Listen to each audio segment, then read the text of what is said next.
মনোজিৎ মিশ্রকে নিয়ে ধৃত মূল অভিযুক্ত মনোজিৎ মিশ্রের বেয়াদপি নিয়ে বেপরোয়া মনোভাব নিয়ে এর সঙ্গেই আরো একজন আজকে গ্রেফতার হয়েছে। মোট 4 জন গ্রেফতার হয়েছে। কিভাবে নির্যাতন হয়েছে ওই তরুণীর ওপরে, নির্যাতনের ভিডিও উদ্ধার হয়েছে, পুলিশ ভিডিও উদ্ধার করেছে। ছাত্রীকে গণধর্ষণের অভিযোগ ভিডিও করে ব্ল্যাকমেল করার চেষ্টা করা হয়েছিল ওই ছাত্রীর সঙ্গে। কথা বলবো প্রতিনিধি রওনকের সঙ্গে। রওনক, দেখো, নির্যাতিতা অভিযোগ করছে যেটা লিখেছিল যে একটি ভিডিও করে তাকে ব্ল্যাকমেল করা হয়েছিল। অবশেষে যে 3টি ফোন অভিযুক্তদের কাছ থেকে বাজেয়াপ্ত করেছে, সেই ফোন খতিয়ে দেখে একটি ফোন থেকে সেই একটি আপত্তিজনক প্রায় 1.5 মিনিটের ভিডিও ফুটেজ পুলিশের হাতে। ঠিক এই ভিডিওই কিন্তু যিনি অভিযোগকারী মহিলা তিনি তার অভিযোগপত্রে লিখেছিলেন যে এই ভিডিও সোশ্যাল মিডিয়া অর্থাৎ সমাজ মাধ্যমে সার্কুলেট করে দেওয়ার একটা ব্ল্যাকমেল করা হয়েছিল তাকে, এবং সেই ভিডিওই একটি মোবাইল ফোন থেকে পুলিশ বাজেয়াপ্ত করেছেন। এবং কারা এই ভিডিও করলো বা এর উদ্দেশ্য কি ছিল, কোন জায়গায় সার্কুলেট করা, এটাও তো জানা যাচ্ছিল রওনক যে এই ভিডিও করে তারপরে বয়ফ্রেন্ডকে দেখিয়ে বয়ফ্রেন্ডকে মেরেও দেবে, এরকমটাই নাকি হুমকি দিয়েছিল। তাকে একেবারে শুধু বয়ফ্রেন্ডকে মেরে দেওয়ার হুমকি নয়, তার বাবাকেও গ্রেফতার করিয়ে দেওয়ার মতো একটা হুমকি দিয়েছিল, এমনটাই কিন্তু অভিযোগকারী মহিলা অভিযোগপত্রে লিখেছিলেন। অর্থাৎ যে ভিডিও দেখে তাকে ব্ল্যাকমেল করার হুমকি দেওয়া হয়েছিল, অবশেষে সেই 1.5 মিনিটের ভিডিও যে 3টি মোবাইল ফোন বাজেয়াপ্ত করা হয়েছে তার একটি মোবাইল ফোন থেকে পুলিশ সেই ভিডিওর হদিশ পেয়েছে। এই ভিডিও কি পুরোপুরি নির্যাতনের ভিডিও দেখা যাচ্ছে? দেখো, এখনো পর্যন্ত সূত্র যেটা জানা যাচ্ছে যে ভিডিওটি পাওয়া গেছে পুলিশের কাছে, ভিডিওটি কিন্তু আপত্তিজনক ভিডিও। অর্থাৎ এই ভিডিও দেখেই তাকে কিন্তু ব্ল্যাকমেল করা হয়েছিল যে সেই ভিডিও সমাজ মাধ্যমে ছড়িয়ে দেওয়া হবে এবং সেই ভিডিও তার বয়ফ্রেন্ডকে মেরে দেওয়ার যে হুমকি।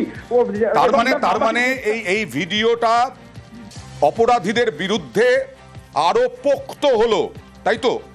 তাকে একেবারে অভিযোগকারী মহিলা যে অভিযোগপত্রে লিখেছিলেন সেই রকম যে সার্কামস্টেন্সিয়াল যে এভিডেন্স গুলো পুলিশ কালেক্ট করছিল, এই ভিডিওটা কিন্তু পুলিশের কাছে অত্যন্ত গুরুত্বপূর্ণ একটি তথ্য হিসাবে গণ্য হলো। কারণ যেরকমটা তিনি অভিযোগ করছিলেন তাকে ব্ল্যাকমেল করা হয়েছিল অনবরত, এই অভিযোগ যেটা তিনি লিখেছিলেন সেই অভিযোগের ভিত্তিতেই কিন্তু পুলিশ তদন্তে নেবে এবং এই ভিডিওটা কিন্তু অত্যন্ত গুরুত্বপূর্ণ। অর্থাৎ সার্কামস্টেন্সিয়াল এভিডেন্স হিসাবে এই ভিডিও অত্যন্ত গুরুত্বপূর্ণ। 1.5 মিনিটে প্রায় আপত্তিজনক ভিডিও অবশেষে কিন্তু তদন্তকারী আধিকারিকদের হাতে আসলো।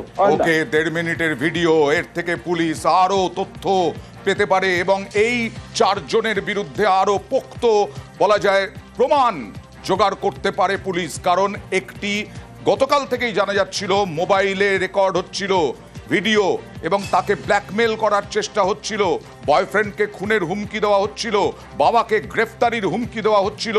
আর এটা আপত্তিজনক ভিডিও পুলিশের পক্ষ থেকে এখনো পর্যন্ত বলা হচ্ছে। তার মানে নির্যাতনের সময়ের ভিডিওরই সম্ভাবনা সব থেকে বেশি।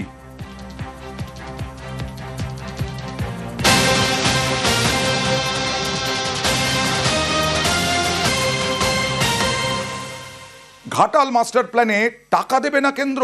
হ্যাঁ, রাজ্য সরকার জানিয়ে দিয়েছিল যে টাকা না দিলে রাজ্য সরকার এবারের বাজেটে এই ঘাটাল যাতে প্রতি বছর বন্যায় না ভাসে তার জন্য 500 কোটি টাকা বরাদ্দ করেছিল ঘাটাল মাস্টার প্ল্যান। কিন্তু এবার তো কেন্দ্রীয় সরকার প্রকাশ্যে ঘোষণা করে দিল যে ঘাটাল মাস্টার প্ল্যানে টাকা দেওয়া হবে না। কেন টাকা দেওয়া হবে না, কি বলা হচ্ছে? তাহলে তো এরপরে তৃণমূল ইস্যুই করবে যে বাংলার সঙ্গে বিমাতৃসুলভ আচরণ হচ্ছে। মৈত্রী,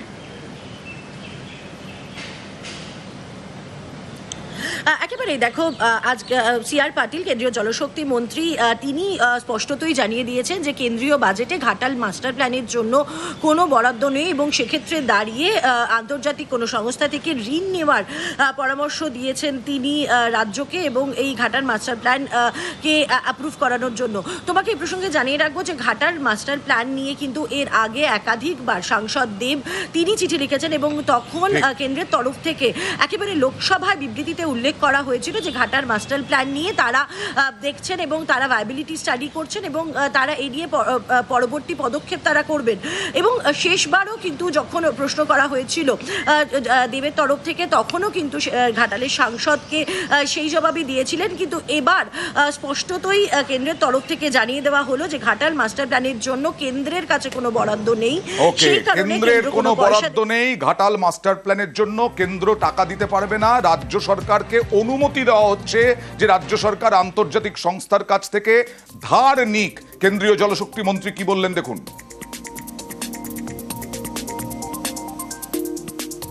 पश्चिम बंगाल के सरकार को हमारे मंत्रालय से बोला गया है कि आप कहीं से फंड लेना चाहते हो तो वहाँ पर हम सपोर्ट करेंगे। वर्ल्ड बैंक से लेना चाहे और कोई जगह से लेना चाहे तो उसको सपोर्ट करेंगे।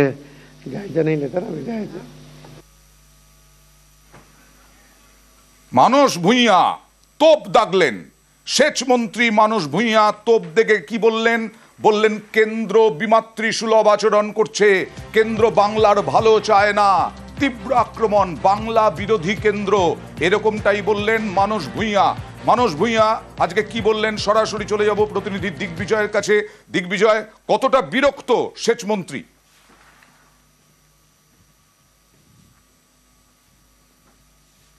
দেখো মানুষদা, ইতিমধ্যেই কিন্তু তিনি বিরক্তিকর মন্তব্য দিয়েছেন। তার কারণ পশ্চিম মেদিনীপুর জেলার ঘাটালে যে ঘাটাল মাস্টার প্ল্যান, সেই নিয়ে কিন্তু কোনোভাবেই কোনো উদ্যোগ নিচ্ছে না কেন্দ্র। তিনি সবঙ্গে এসে কিন্তু সরাসরি কেন্দ্রকে দুষলেন, বিজেপিকে দুষলেন। কিন্তু রাজ্য সরকার কিন্তু না, তোমার কথা স্পষ্ট বুঝতে পারছি না। যাই হোক, ঋণ নেওয়ার পরামর্শ কিন্তু অনুমতি দিচ্ছে না। এটাও বলেছেন যে ঋণ নেওয়ার পরামর্শ দিচ্ছে কিন্তু ঋণ নেওয়ার অনুমতি দিচ্ছে না। কি বললেন মানস ভূঁইয়া দেখুন। বিজেপি যে ধাপ্পা দিচ্ছে, ঘাটালের মানুষকে বঞ্চিত করছে, আজকে মিথ্যার বেলুন ফুটো হয়ে গেছে। আর লোন নিতে হবে কি হবে না সেটা তো আমরা ঠিক করব। এটা বিশ্বব্যাংক লোন দেবে, কিন্তু অনুমতিটা দেবে কেন্দ্রীয় সরকার। আজও অবধি কেন্দ্রীয় সরকার সেই অনুমতিটাই দেয়নি। ওদের ঘাটাল মাস্টার প্ল্যান নিয়ে যা করছে ওরা করুক, কিন্তু আমাদের মুখ্যমন্ত্রী 1550 কোটি টাকা মঞ্জুর করেছেন এবং 500 কোটি টাকা দিয়ে দিয়েছেন। আর এবার ঘাটালের মানুষ যারা সারা প্রতি বছর বন্যায় ভাসেন, জলমগ্ন হয়ে যায় ঘাটাল শহর, যারা ভুক্তভোগী তারা কি বলছেন দেখুন। ঘাটাল ভাসী হিসাবে আমার আবেদন, যাতে রাজনীতির ঊর্ধ্বে এই ঘাটাল মাস্টার প্ল্যান হোক, কেন্দ্র রাজ্য সরকারের পাশে দাঁড়াক, এই বার্তাই রইল। আর জল যন্ত্রণা থেকে এই ঘাটালবাসী মুক্ত হোক। কেন্দ্র দিলে তবে তো ভালো, তাড়াতাড়ি উঠবে জিনিসটা। ওটা যদি একজনের উপরে চাপ পড়ে তাহলে বিশাল চাপ হয়ে যাচ্ছে না। রাজনীতি বুঝিনি, আমাদের মাস্টার প্ল্যান হলেই ভালো হয়। আমি আবেদন করব কেন্দ্র যাতে রাজ্যের সঙ্গে সহমত হয়ে মাস্টার প্ল্যানটা করুক, ঘাটালবাসীকে মুক্তি দিক বন্যার এলাকা থেকে। আর রাজ্য বিজেপি বলছে যে জমি দিচ্ছে না রাজ্য, চেঁচালে তো হবে না, জমি দিতে হবে। আর এরপরেও বলছে ডাবল ইঞ্জিন সরকার হয়ে যাবে আর মাত্র কয়েক মাস, তারপরে ঘাটাল মাস্টার প্ল্যান হয়ে যাবে। দেখুন, আপনি জমি দেবেন না, 14টা বছর কি করছিলেন?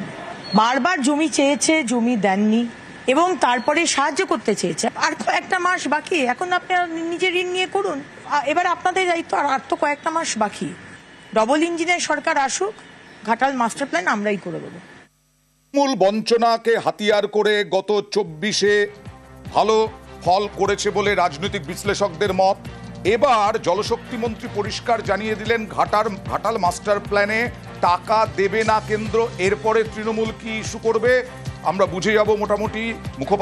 তৃণমূল মুখপাত্র অরূপ চক্রবর্তীর সঙ্গে কথা বলবো। অরূপ, দেখুন, যারা বলেছিল যে থালাবাটি বাজিয়ে করোনা দূর হয়ে যাবে, যারা বলেছিল যে হাসে অক্সিজেন দেয়, তাদের কাছ থেকে এরকম অরবাতিনের মতো মন্তব্যই পাবেন। কারণ ঘাটাল মাস্টার প্ল্যানের সাথে জমির সম্পর্কটা সরাসরি নয়। নিশ্চিতভাবে জমি অধিগ্রহণ প্রয়োজন, কিন্তু যেই কারণে ঘাটাল সহ পশ্চিমবঙ্গের বিস্তীর্ণ অংশ প্রতি বছর জলে ডোবে, সেটার অন্যতম কারণ ডিভিসির জল ধারণ ক্ষমতাটাই চলে গিয়েছে। স্বাধীনতার আজকে 77 বছর অতিক্রান্ত হতে চলল। বিগত 7 দশকে কেন কেন্দ্রীয় সরকার, যাদের দায়িত্ব, তারা একবারের জন্য গত 50 বছর বেশি সময় একবারও ডিভিসি ড্রেজিং হয়নি? ডিভিসির যে জল ধারণ মূল ক্ষমতা, তার 3 ভাগের 1 ভাগে এসে দাঁড়িয়েছে এখন। অর্থাৎ ঝাড়খণ্ডে যদি একটু বৃষ্টি হয়, ডিভিসি জল ছাড়তে বাধ্য, এবং সেই জলটা আনকন্ট্রোল ছাড়া। DVRRC, Damodar valley river regulatory commission, তারা একাধিকবার যখন মিটিং করেছে, রাজ্য সরকারের পক্ষ থেকে ইরিগেশন সেক্রেটারি বারবার করে জানিয়েছেন, এবং জানানোর পরেও দেখা যায় যে প্রতিবারই যে জল ছাড়ার কথা বলা হয় তার 2 গুণ 3 গুণ 5 গুণ পর্যন্ত জল ছাড়ে। কারণ জল ছাড়তে বাধ্য, যেহেতু ওখানে কোনো ড্রেজিং হয় না। এই ড্রেজিং না হওয়ার অপদার্থতা কার? কেন্দ্রীয় সরকারের। এরা আসলে বাংলার সাথে বিমাতৃসুলভ আচরণ করে বলেই বাংলাকে টাকা দেয় না। যে যেভাবে আবাসের টাকা আটকেছে, যেভাবে 100 দিনের টাকা আটকেছে, এখন ঘাটাল মাস্টার প্ল্যানের টাকাও আটকাচ্ছে। মমতা ব্যানার্জি সরকার নিজের উদ্যোগে টাকা দিয়েছে 500 কোটি টাকা, কাজ শুরু হয়েছে, জমি অধিগ্রহণ নিশ্চিতভাবে প্রয়োজন, সেটা হচ্ছে। এবং জেনে রাখুন অগ্নিমিত্রা পাল, ঘাটাল পুরসভার চেয়ারম্যান, তিনি তার নিজের 3 তলা বাড়ি পর্যন্ত যাতে ঘাটাল মাস্টার প্ল্যান বাস্তবায়িত হয় তার জন্য সরকারকে জমি অধিগ্রহণের জন্য সহযোগিতা করে দিচ্ছেন, নিজের বাড়ি পর্যন্ত ছেড়ে দিয়েছেন। এদের কাছ থেকে জ্ঞানের বাণী শুনবেন না, এরা বাংলার শত্রু, তাই বাংলার মানুষ এদেরকে রিজেক্ট করে। ধন্যবাদ। খড়গপুরের মারাত্মক খবর, জলেশ্বরে গিয়ে বিজেপি নেতা সোনা চুরির অপরাধে গ্রেফতার। বিজেপি নেতা, এরকমটাই তো দাবি, এরকমটাই তো অভিযোগ। সিসি ক্যামেরার ফুটেজে দেখা যাচ্ছে এই 100 গ্রামের সোনা নাকি তিনি চুরি করেছেন। সোনা চুরির অভিযোগে মেদিনীপুরের বিজেপি নেতাকে গ্রেফতার। ওড়িশা পুলিশের ক্রেতা সেজে, ওড়িশা পুলিশ গ্রেফতার করেছে ক্রেতা সেজে জলেশ্বরের সোনার দোকানে 100 গ্রাম চুরি করে পালানোর অভিযোগ। এই যে ছুটলেন দোকানের কর্মচারী এবং দোকানের মালিক। সরাসরি চলে যাব শঙ্করের কাছে। শঙ্কর, প্রথমে জানতে চাইব, ইনি কি সত্যি বিজেপি নেতা? একেবারে অয়ন্দা, ইনি হচ্ছেন বিজেপি নেতা এবং যুব মোর্চার বড় নেতা বলে জানা যাচ্ছে। আচ্ছা ঠিক আছে, যুব মোর্চার বড় নেতা বলে তুমি বলছো, আমি একটু বিজেপির বক্তব্য দেখি, ও জেলার বিজেপি নেতার বক্তব্য দেখি। দীর্ঘ প্রায় 1 বছরেরও বেশি সময় দলের সাথে ওর কোনো যোগাযোগ নেই। এই মুহূর্তেও দলের কেউ নয়। নতুন জেলা সভাপতি ডিক্লেয়ার হওয়ার পর আমাদের সাংবিধানিক নিয়ম অনুযায়ী কোনো জেলা কমিটির পদাধিকারী বা জেলা কমিটির কোনো অস্তিত্ব নেই। এই মুহূর্তে না ও কোনো দলের দায়িত্বে আছে, না ও দলের কোনো অংশের সাথে ওর কোনো যোগাযোগ আছে। প্রার্থী তো হয়েছিল কাউন্সিলরতে আজ থেকে 3 বছর আগে। 3 বছর আগে, 3 বছর আগে হ্যাঁ হয়েছিল। একটু লিস্টটা দেখাই। 3 বছর আগে যে লিস্ট, তাতে দেখা যাচ্ছে শ্রী সোমনাথ সাহু, তিনি সেক্রেটারি ভারতীয় জনতা যুব মোর্চার। আবার চলে যাব শঙ্করের কাছে। শঙ্কর, তুমি বলছিলে বিজেপি নেতা, একেবারেই বড় মাপের নেতা। উনি তো বলছেন যে 3 বছর আগে আর কোনো কমিটির অস্তিত্বই নেই।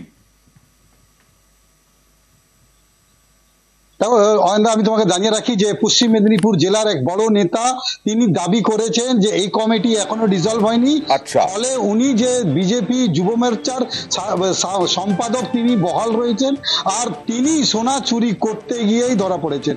এরপরে আমরা জলেশ্বর পুলিশের কাছে যে তথ্য পেয়েছি তা চাঞ্চল্যকর। তার কারণ হচ্ছে যে 100 গ্রাম সোনা কিনতে গিয়ে সেই সোনা নিয়ে একেবারে নিজের স্করপিওতে উঠে তিনি পালিয়ে যাওয়ার চেষ্টা করেছেন। প্রায় 6 কিলোমিটার ধাবা দিয়ে পুলিশ এবং স্থানীয়রা তাকে ধরেছে এবং গাড়ি নিয়ন্ত্রণ হারিয়ে গিয়ে একেবারে ডিভাইডারে ধাক্কা মেরে তিনি পাশে উল্টে গেছে গাড়িটা। এরপরে তাকে নামিয়ে বেধড়ক মারধর করে জলেশ্বর পুলিশের হাতে তুলে দিয়েছেন স্থানীয়রা এবং ওই দোকানের যারা কর্মচারী ছিল তারা।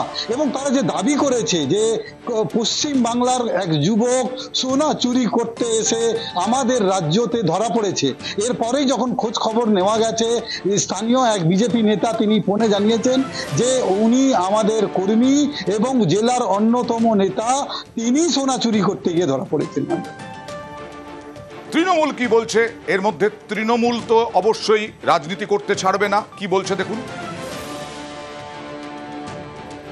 বিজেপির এই রাজ্যে মাদক পাচারে যুক্ত, সোনা পাচারে যুক্ত বিজেপির বিভিন্ন স্তরের নেতৃত্ব হাতে নাতে ধরা পড়েছে, এরকম উদাহরণ অসংখ্য।